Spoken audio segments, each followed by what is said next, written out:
प्यारे देशवासियों, मन की बात में आपका स्वागत है, अभिनंदन है। इस समय पूरी दुनिया में पेरिस ओलंपिक्स छाया हुआ है। ओलंपिक्स हमारे खिलाड़ियों को विश्व पटल पर तिरंगा लहराने का मौका देता है, देश के लिए कुछ कर गुजरने का मौका देता है। आप भी अपने खिलाड़ियों का उत्साह बढ़ाइए। Cheer for Bharat. साथियों, स्पोर्ट्स की दुनिया के इस ओलंपिक्स से अलग कुछ दिन पहले मैथ्स की दुनिया में भी एक ओलंपिक हुआ है, इंटरनेशनल मैथमेटिक्स ओलंपियाड। इस ओलंपियाड में भारत के स्टूडेंट्स ने बहुत शानदार प्रदर्शन किया है। इसमें हमारी टीम ने सर्वश्रेष्ठ प्रदर्शन करते हुए 4 गोल्ड मेडल्स और 1 सिल्वर मेडल जीता है। इंटरनेशनल मैथमेटिक्स ओलंपियाड, इसमें 100 से ज्यादा देशों के युवा हिस्सा लेते हैं और ओवरऑल टैली में हमारी टीम टॉप 5 में आने में सफल रही है।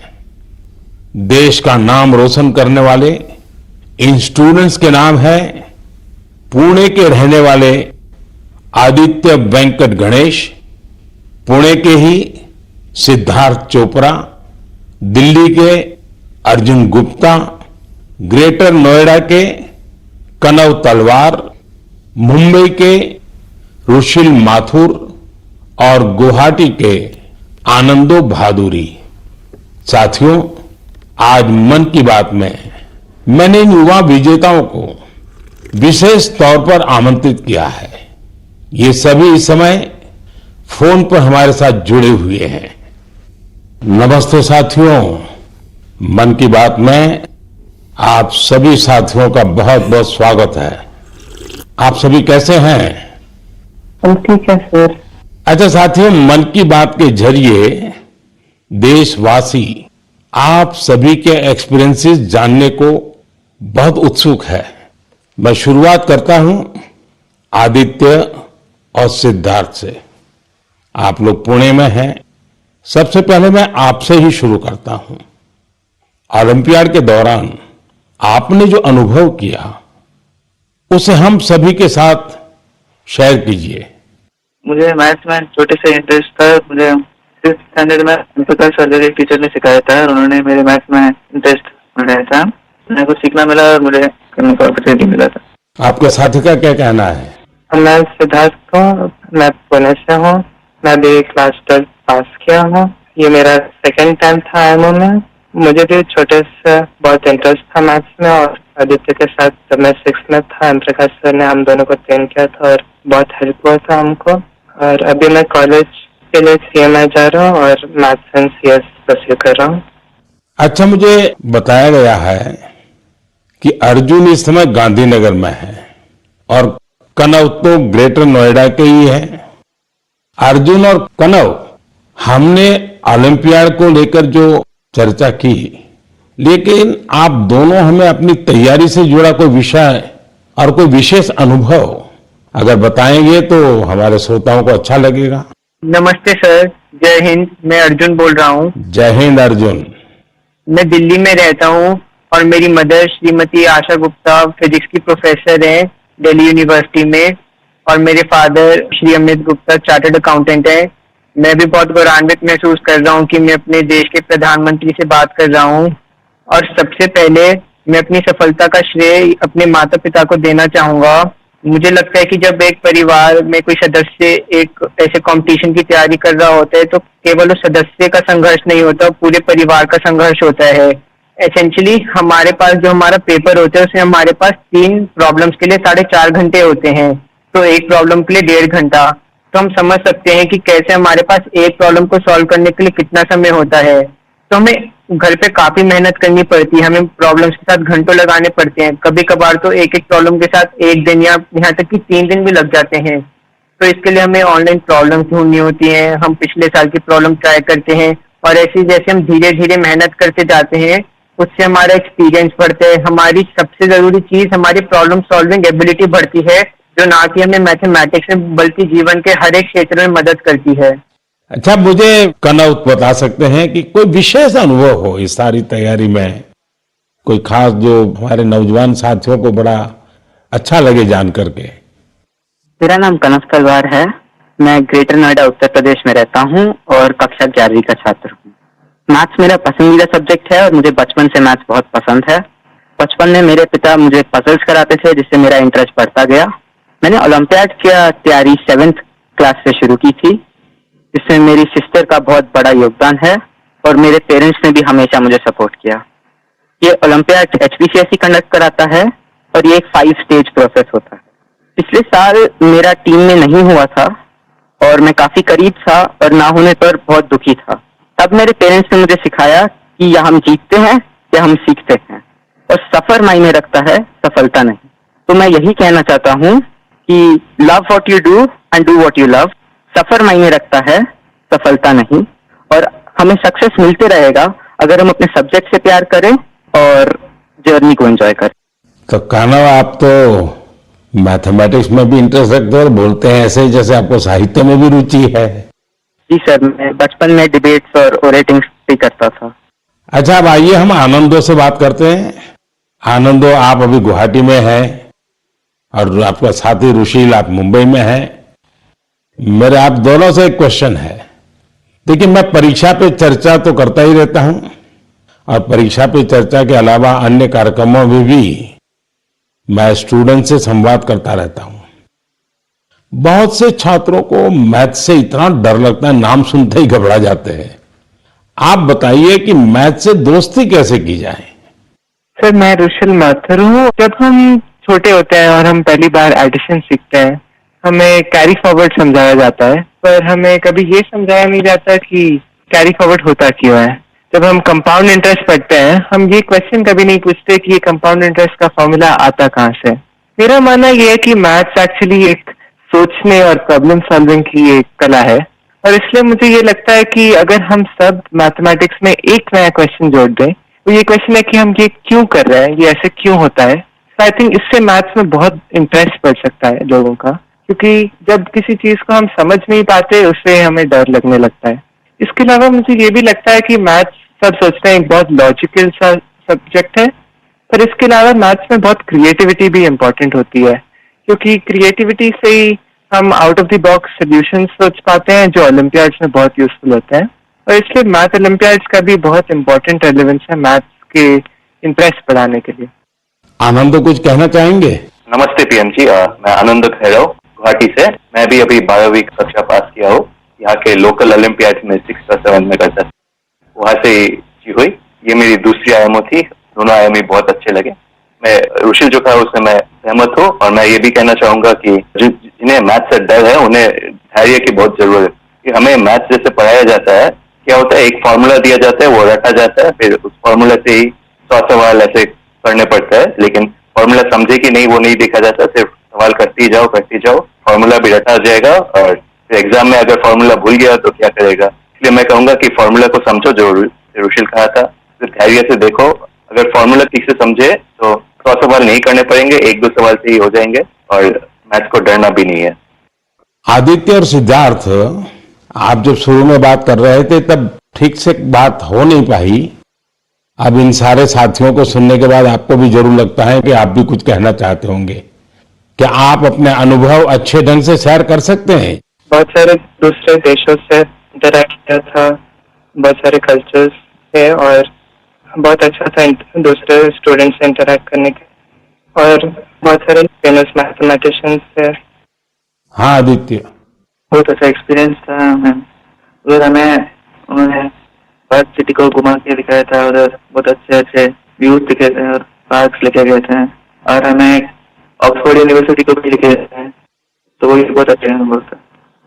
चलिए साथियों, मुझे बहुत अच्छा लगा आप लोगों से बात करके, और मैं आपको बहुत बहुत शुभकामनाएं देता हूं, क्योंकि मैं जानता हूं इस प्रकार के खेल के लिए काफी फोकस एक्टिविटी करनी पड़ती है, दिमाग खपा देना पड़ता है, और परिवार के लोग भी कभी कभी तंग आते हैं, ये क्या गुणा भाग करता रहता है। लेकिन मेरी तरफ से आपको बहुत बहुत शुभकामनाएं हैं। आपने देश का मान बढ़ाया है, नाम बढ़ाया है। धन्यवाद दोस्तों। थैंक यू धन्यवाद। Thank you. Thank you sir. जय हिंद। धन्यवाद सर। जय हिंद, जय हिंद। आप सभी स्टूडेंट से बात करके आनंद आ गया। मन की बात से जुड़ने के लिए आप सभी का बहुत बहुत धन्यवाद। मुझे विश्वास है कि मैथ्स के इन युवा महारथियों को सुनने के बाद दूसरे युवाओं को मैथ्स को एंजॉय करने की प्रेरणा मिलेगी। मेरे प्यारे देशवासियों, मन की बात में अब मैं उस विषय को साझा करना चाहता हूं जिसे सुनकर हर भारतवासी का सिर गर्व से ऊंचा हो जाएगा। लेकिन इसके बारे में बताने से पहले मैं आपसे एक सवाल करना चाहूंगा। क्या आपने चराई देऊ मैदान का नाम सुना है? अगर नहीं सुना तो अब आप ये नाम बार बार सुनेंगे और बड़े उत्साह से दूसरों को बताएंगे। असम के चराई देऊ मैदान को यूनेस्को वर्ल्ड हेरिटेज साइट में शामिल किया जा रहा है। इस लिस्ट में यह भारत की 43वीं लेकिन नॉर्थ ईस्ट की पहली साइट होगी। साथियों, आपके मन में यह सवाल जरूर आ रहा होगा कि चराई देऊ मैदान आखिर है क्या और ये इतना खास क्यों है? चराई देऊ का मतलब है shining city on the hills, यानी पहाड़ी पर एक चमकता शहर। ये अहोम राजवंश की पहली राजधानी थी। अहोम राजवंश के लोग अपने पूर्वजों के शव और उनकी कीमती चीजों को पारंपरिक रूप से मैदान में रखते थे। मैदान टीले नुमा एक ढांचा होता है जो ऊपर मिट्टी से ढका होता है और नीचे एक या उससे ज्यादा कमरे होते हैं। ये मैदान अहोम साम्राज्य के दिवंगत राजाओं और गणमान्य लोगों के प्रति श्रद्धा का प्रतीक है। अपने पूर्वजों के प्रति सम्मान प्रकट करने का ये तरीका बहुत यूनिक है। इस जगह पर सामुदायिक पूजा भी होती थी। साथियों, अहोम साम्राज्य के बारे में दूसरी जानकारियां आपको और हैरान करेगी। 13वीं शताब्दी के शुरू होकर यह साम्राज्य 19वीं शताब्दी की शुरुआत तक चला। इतने लंबे कालखंड तक एक साम्राज्य का बने रहना बहुत बड़ी बात है। शायद अहोम साम्राज्य के सिद्धांत और विश्वास इतने मजबूत थे कि उसने इस राजवंश को इतने समय तक कायम रखा। मुझे याद है कि इसी वर्ष 9 मार्च को मुझे अदम्य साहस और शौर्य के प्रतीक महान अहोम योद्धा लसित बोरफुकन की सबसे ऊंची प्रतिमा के अनावरण का सौभाग्य मिला था। इस कार्यक्रम के दौरान अहोम समुदाय आध्यात्मिक परंपरा का पालन करते हुए मुझे अलग ही अनुभव हुआ था। लसित मैदान में अहोम समुदाय के पूर्वजों को सम्मान देने का सौभाग्य मिलना मेरे लिए बहुत बड़ी बात है। अब चराई देऊ मैदान के वर्ल्ड हेरिटेज साइट बनने का मतलब होगा कि यहां पर और अधिक पर्यटक आएंगे। आप भी भविष्य के अपने ट्रैवल प्लान्स में इस साइट को जरूर शामिल करिएगा। साथियों, अपनी संस्कृति पर गौरव करते हुए ही कोई देश आगे बढ़ सकता है। भारत में भी इस तरह के बहुत सारे प्रयास हो रहे हैं। ऐसा ही एक प्रयास है प्रोजेक्ट परी। अब आप परी सुनकर कंफ्यूज मत होइएगा। ये परी स्वर्गीय कल्पना से नहीं जुड़ी, बल्कि धरती को स्वर्ग बना रही है। परी यानी public art of India. Project परी पब्लिक आर्ट को लोकप्रिय बनाने के लिए उभरते कलाकारों को एक मंच पर लाने का बड़ा माध्यम बन रहा है। आप देखते होंगे सड़कों के किनारे, दीवारों पर, अंडरपास में बहुत ही सुंदर पेंटिंग्स बनी हुई दिखती हैं। ये पेंटिंग्स और ये कलाकृतियां यही कलाकार बनाते हैं जो परी से जुड़े हैं। इससे जहां हमारे सार्वजनिक स्थानों की सुंदरता बढ़ती है, वहीं हमारे कल्चर को और ज्यादा पॉपुलर बनाने में भी मदद मिलती है। उदाहरण के लिए दिल्ली के भारत मंडपम को ही लीजिए। यहां देश भर के अद्भुत आर्टवर्क्स आपको देखने को मिल जाएंगे। दिल्ली में कुछ अंडरपास और फ्लाईओवर पर भी आप ऐसे खूबसूरत पब्लिक आर्ट देख सकते हैं। मैं कला और संस्कृति प्रेमियों से आग्रह करूंगा कि वे भी पब्लिक आर्ट पर और काम करें। ये हमें अपनी जड़ों पर गर्व करने की सुखद अनुभूति देगा। मेरे प्यारे देशवासियों, मन की बात में अब बात रंगों की, ऐसे रंगों की जिन्होंने हरियाणा के रोहतक जिले की 250 से ज्यादा महिलाओं के जीवन में समृद्धि के रंग भर दिए हैं। हथकरघा उद्योग से जुड़ी ये महिलाएं पहले छोटी छोटी दुकानें और छोटे मोटे काम कर गुजारा करती थी, लेकिन हर किसी में आगे बढ़ने की इच्छा तो होती ही होती है। इसलिए इन्होंने उन्नति सेल्फ हेल्प ग्रुप से जुड़ने का फैसला किया और इस ग्रुप से जुड़कर उन्होंने ब्लॉक प्रिंटिंग और रंगाई में ट्रेनिंग हासिल की। कपड़ों पर रंगों का जादू बिखेरने वाली ये महिलाएं आज लाखों रुपये कमा रही है। इनके बनाए बेड कवर, साड़ियां और दुपट्टों की बाजार में भारी मांग है। साथियों, रोहतक की इन महिलाओं की तरह देश के अलग अलग हिस्सों में कारीगर हैंडलूम को लोकप्रिय बनाने में जुटी हैं।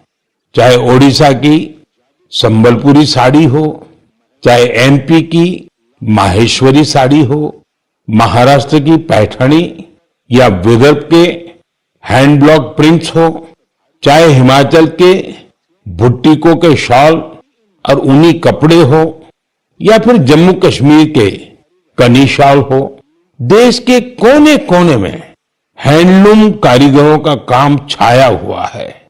और आप ये तो जानते ही होंगे, कुछ ही दिन बाद 7 अगस्त को हम नेशनल हैंडलूम डे मनाएंगे। आजकल जिस तरह हैंडलूम उत्पादों ने लोगों के दिलों में अपनी जगह बनाई है, वो वाकई बहुत सफल है, जबरदस्त है। अब तो कई निजी कंपनियां भी एआई के माध्यम से हैंडलूम उत्पाद और सस्टेनेबल फैशन को बढ़ावा दे रही है। Kosha AI, handloom India, D junk, Nova tax, Brahmaputra fables, ऐसे कितने ही स्टार्टअप भी हैंडलूम उत्पादों को लोकप्रिय बनाने में जुटे हैं। मुझे ये देखकर भी अच्छा लगा कि बहुत से लोग अपने यहां के ऐसे लोकल प्रोडक्ट्स को पॉपुलर बनाने में जुटे हैं। आप भी अपने लोकल प्रोडक्ट्स को #MyProductMyPride के नाम से सोशल मीडिया पर अपलोड करें। आपका ये छोटा सा प्रयास अनेकों लोगों की जिंदगी बदल देगा। साथियों, हैंडलूम के साथ साथ मैं खादी की बात भी करना चाहूंगा। आप में से ऐसे कई लोग होंगे जो पहले कभी खादी के उत्पादों का उपयोग नहीं करते थे, लेकिन आज बड़े गर्व से खादी पहनते हैं। मुझे बताते हुए भी आनंद आ रहा है खादी ग्रामोद्योग का कारोबार पहली बार 1.5 लाख करोड़ रुपए के पार पहुंच गया है। सोचिए, 1.5 लाख करोड़ रुपए। और जानते हैं खादी की बिक्री कितनी बढ़ी है? 400%। खादी की, हैंडलूम की ये बढ़ती हुई बिक्री बड़ी संख्या में रोजगार के नए अवसर भी बना रही है। इस इंडस्ट्री से सबसे ज्यादा महिलाएं जुड़ी हैं, तो सबसे ज्यादा फायदा भी उन्हीं को हो रहा है। मेरा तो आपसे फिर एक आग्रह है, आपके पास भांति भांति के वस्त्र होंगे और आपने अब तक खादी के वस्त्र नहीं खरीदे, तो इस साल से शुरू कर लें। अगस्त का महीना आ ही गया है। ये आजादी मिलने का महीना है, क्रांति का महीना है। इससे बढ़िया अवसर और क्या होगा खादी खरीदने के लिए। मेरे प्यारे देशवासियों, मन की बात में मैंने अक्सर आपसे ड्रग्स की चुनौती की चर्चा की है। हर परिवार की ये चिंता होती है कि कहीं उनका बच्चा ड्रग्स की चपेट में ना आ जाए। अब ऐसे लोगों की मदद के लिए सरकार ने एक विशेष केंद्र खोला है, जिसका नाम है मानस। ड्रग्स के खिलाफ लड़ाई में ये बहुत बड़ा कदम है। कुछ दिन पहले ही मानस की हेल्पलाइन और पोर्टल को लॉन्च किया गया है।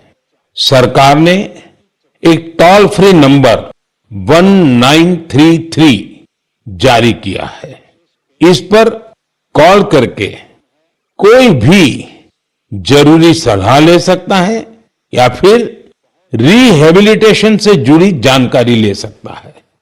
अगर किसी के पास ड्रग्स से जुड़ी कोई दूसरी जानकारी भी है, तो वो इसी नंबर पर कॉल करके नारकोटिक्स कंट्रोल ब्यूरो के साथ साझा भी कर सकते हैं। मानस के साथ साझा की गई हर जानकारी गोपनीय रखी जाती है। भारत को ड्रग्स फ्री बनाने में जुटे सभी लोगों से, सभी परिवारों से, सभी संस्थाओं से मेरा आग्रह है कि मानस हेल्पलाइन का भरपूर उपयोग करें। मेरे प्यारे देशवासियों, कल दुनिया भर में टाइगर डे मनाया जाएगा।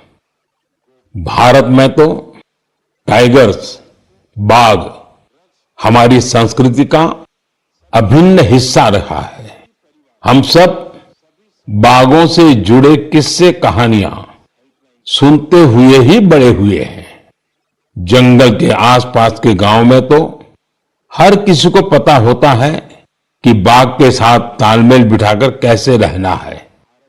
हमारे देश में ऐसे कई गांव हैं जहां इंसान और बाघ के बीच कभी टकराव की स्थिति नहीं आती, लेकिन जहां ऐसी स्थिति आती है, वहां भी बाघों के संरक्षण के लिए अभूतपूर्व प्रयास हो रहे हैं। जन भागीदारी का ऐसा ही एक प्रयास है कुल्हाड़ी बंद पंचायत। राजस्थान के रणथंभौर से शुरू हुआ कुल्हाड़ी बंद पंचायत अभियान बहुत दिलचस्प है। स्थानीय समुदायों ने स्वयं इस बात की शपथ ली है कि जंगल में कुल्हाड़ी के साथ नहीं जाएंगे और पेड़ नहीं काटेंगे। इस एक फैसले से यहां के जंगल एक बार फिर से हरे भरे हो रहे हैं और बाघों के लिए बेहतर वातावरण तैयार हो रहा है। साथियों, महाराष्ट्र का ताडोबा अंधारी टाइगर रिजर्व बाघों के प्रमुख बसेरों में से एक है। यहां के स्थानीय समुदायों, विशेषकर गोंड और माना जनजाति के हमारे भाई बहनों ने इको टूरिज्म की ओर तेजी से कदम बढ़ाए हैं।